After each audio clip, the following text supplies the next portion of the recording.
welcome back to the Citizen Channel. You're all staying safe and well, and feature I'm running through the 2025-26 season where we have a look back at match days back in time. Yes, as we approach a game against Aston Villa at Villa Park on the 26th of October 2025. That's match day 9. So I'm going to go back to match day 9 in the past against Villa. And this time I've had to cheat again. Occasionally we have to do that because there's no corresponding fixture. We've never played a match day 9 at Villa Park, going back in our history. We've played plenty of times, of course. So we're going to have a look at a couple of Hyde Road games today. So we're going back way back in time, even older than me. That must be old, mustn't it? So we're going to go way back to the early 1900s. So we're going to have a look at seasons between 1904-05 and 1906-07. A time when Villa were at their peak. Yes, they were actually sort of coming off the back of winning major trophies, probably the biggest club in England at the time. And of course, City were trying to get to the peak of our powers, but sadly, this sort of period of time, after we'd won our first major trophy, we're going to get our hearts, the very heart of the club ripped out over the coming months, and Villa were sort of part of that, or one of the main reasons for that happening. So we'll have a look back. I'm going to go back to a couple of games and talk around the history of the time, etc. I'm not going into great detail of the problems City had. That's been covered elsewhere by myself and other more informed people like Gary James, etc. But we'll have a little quick look at this period in time for our Match Day 9 special. Please, guys, if you are new to the channel, you like what I try and do on the content, there's a lot of history, of course, as well as the modern stuff. It'd be great if you could press that button, hit that like button, subscribe. We have hype points now, don't we? Hype, H-Y-P-E, hype points on YouTube. So if you can share any of those for me, I'll be very very grateful. And it helps the algorithms and all this sort of thing to get me out there, get the channel out there. And any help you can give supporting the channel is very much appreciated. Right, it's a little bit more on that later on as well before we go. Right, let's have a look. Let's have a look at Manchester City and Aston Villa. And we'll go back to 1904, 1905. So we'll look at how we were doing at that time.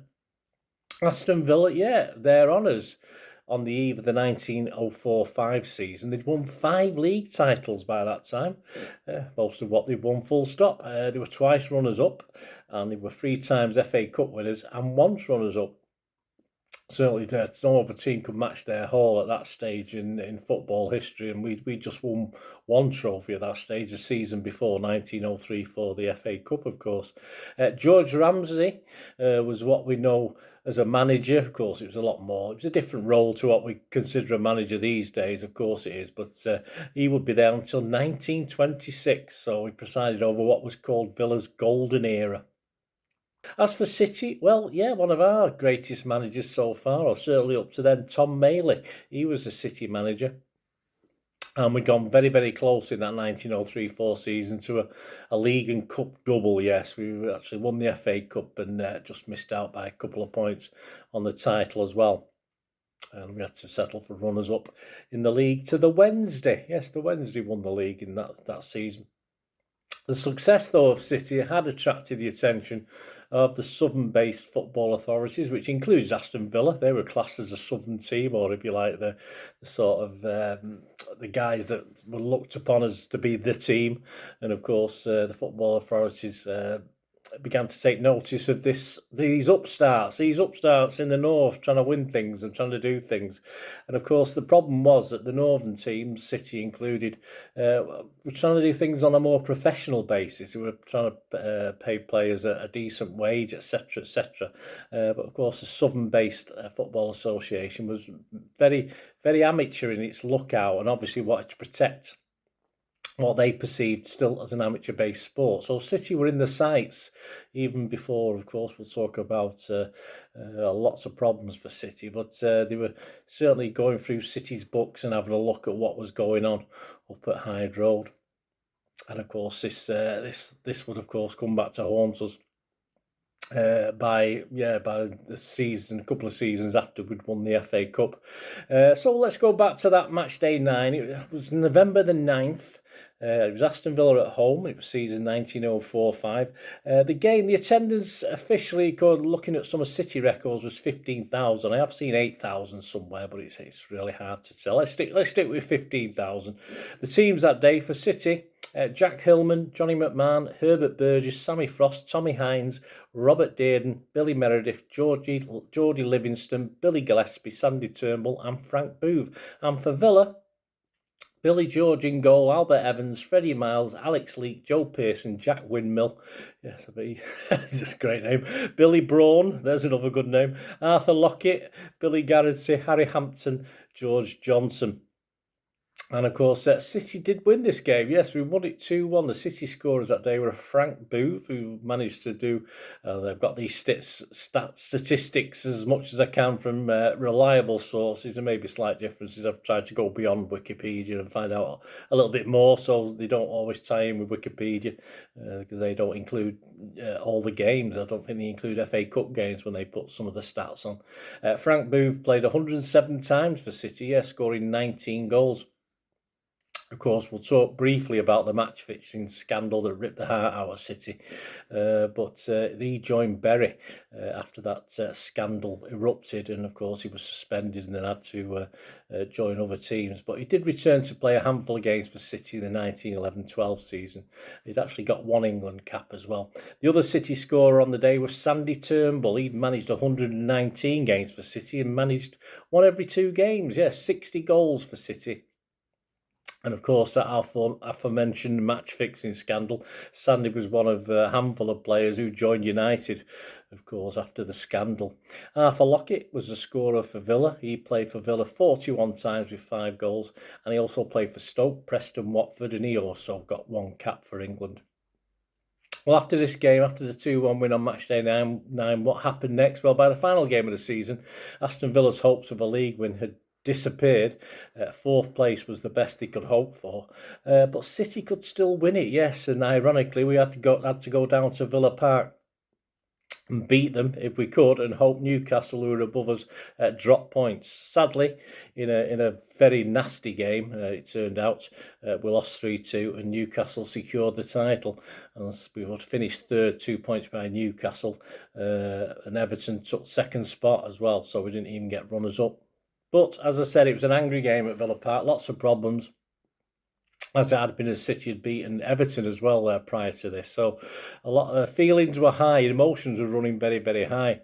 And, of course, it was after this game that all City's hopes of glory in the future, or our own golden era, would be hit, of course, because an allegation was made that Aston Villa players have been bribed or asked to be bribed to throw the game to give City victory, of course. So all this did was open up a can of worms, and the southern-based footballing authorities again had the chance then to sort of look into this and eventually throw the book at these northern upstarts, is how we were sort of looked upon at the time. 12 months later, after that season, of course, the book was well and truly thrown. An investigation or a witch hunt, depending which way you look at it, against these northerners concluded with bans and suspensions for officials, and more importantly, as far as City were concerned, the players who after suspension went to seek pastures new. And I don't think anyone profited more than our lovely neighbours down the road, United, from this, who picked up some of the key City players, including the legend, of course, Billy Meredith, who was a City player, who was football's first real superstar. And that helped United, towards their own golden era, of course, at that start, or first golden era. They've had 1 or 2. So by the time City met Villa again on matchday 9, a couple of seasons later, in season 1906-07, City were a bit of a different animal. Villa were as well. A lot of players moved around in those days, but City, not surprisingly, not a single player that started that original game started this game. But surprisingly, City had surprised most by having a very good 1905-06 season, despite the turmoil going on behind the scenes, the investigations, etc. And a 5th place spot was a pretty good achievement for City. Villa had only finished 8th the previous season, but they did actually win the 4th FA Cup, beating Newcastle in turn denying the Geordies, also a rare league and cup double. Harry Newbold had left Derby County to come and manage City and set about finding a whole squad of new players, because in July 1906, when he arrived, after the decision by the FA and City losing players, suspensions, bans, etc., we just had 11 players on the books. By match day 9 of 1906-07, City had won just one game and was struggling, but 35,000 crammed into Hyde Road to give top 5 Villa a warm welcome off the pitch. Still animosity there, of course, and on it the boys did the business, winning 4-2 in this game. And despite the trauma, City remained, of course, one of the best supported clubs in English football despite all these goings on. These are the teams that say the total change City team. Jack Hall in goal, Thomas Kelso, Frank Norgrove, George Stewart, Bill Eadie, Alex Steele, Willie Banks, George Dorset, Billy Jones, James Conlin and Irving Thornley. For Villa, Harry Cooch in goal, Alf Miles, Sam Greenhalgh, Ralph Codling, John Bowden, Billy Matthews, Joe Walters, Harry Hampton, Joe Batch, Bert Hall and Howard Spencer. Yes, on the day it was a 4-2 victory. Irving Thornley got 2 of the goals. He managed to play 204 games for City with a haul of 93 goals. He actually won a second division winners medal with City in 1909-10. James Conlin, he appeared 175 times for City with 30 goals. He managed 1 England cap. He was sadly killed in action, yes, on the 23rd of June 1917. I think James had a little bit of a drink problem as well in his early days, but he went to the front. The Third Battle of Ypres during World War I was where sadly he lost his life. George Stewart, the other scorer, played 102 times for City with 13 goals. He was from Scotland. He managed 4 Scottish full caps and 2 Scottish League side caps as well. For Villa, their 2 scorers, Joe Batch, 474 games for Villa, 185 goals with 7 England caps and 4 goals for England as well. And a guy called Bert Hall, who played 215 times for Villa with 62 goals, and he managed 1 England cap. What happened next that season? Well, City's struggles at that stage continued. We won just 10 league games all season out of 38, but we did manage to stave off any threat of relegation and managed to finish 4th bottom and safe. And Villa finished 5th that season. So there you go. They would go on to win the league again a year or 2 after this as well. There you go. Their golden era would be coming to an end quite soon, and we never really got a chance to have ours, did we? There you go, guys. Hope you enjoyed that. Anyway, this Match Day 9 special.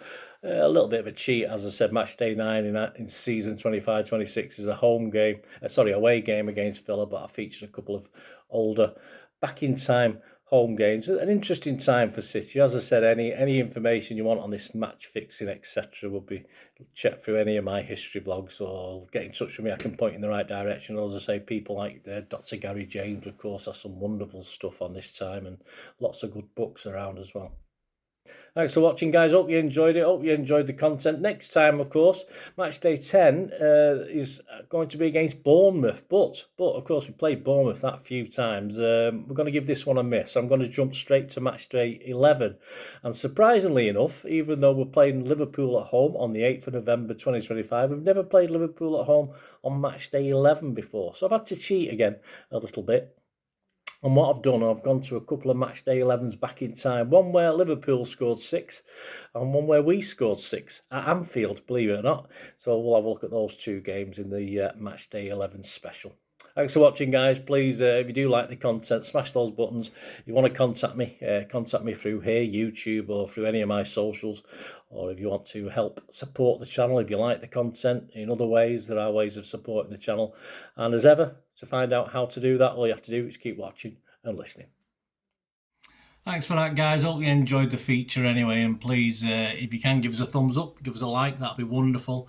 And if you're not already a subscriber, it'd be great if you could subscribe. It's absolutely free. Also, check out all my social media links. Will be in the description and comments below if you want to follow me on TikTok, Instagram, X, Facebook. We can chat on there and do all things City, of course. Also, if you're into film and TV, don't forget a lot of this channel is film and TV stuff. I love me film and TV like I do City. So if you're into that, have a look. Or even though someone who might not be that bothered about the football but likes film and TV, give them a kick in my direction. I'll be very grateful.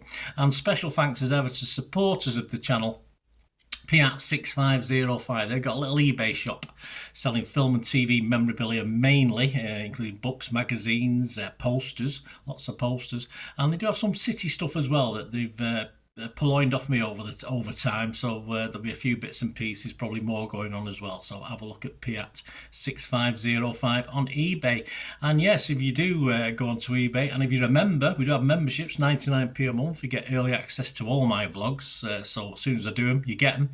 Sometimes it could be months before they're published generally, so a lot of the history stuff, so you have access. The membership gives you access to that. It gives you 10% extra off at Piat6505 if you want to buy any of that memorabilia. That's all that you can actually gain that from being a member and support the channel. That's a great way of supporting the channel, of course, like watching the ads on the original thing that you've seen now, my original feature. That'd be fantastic.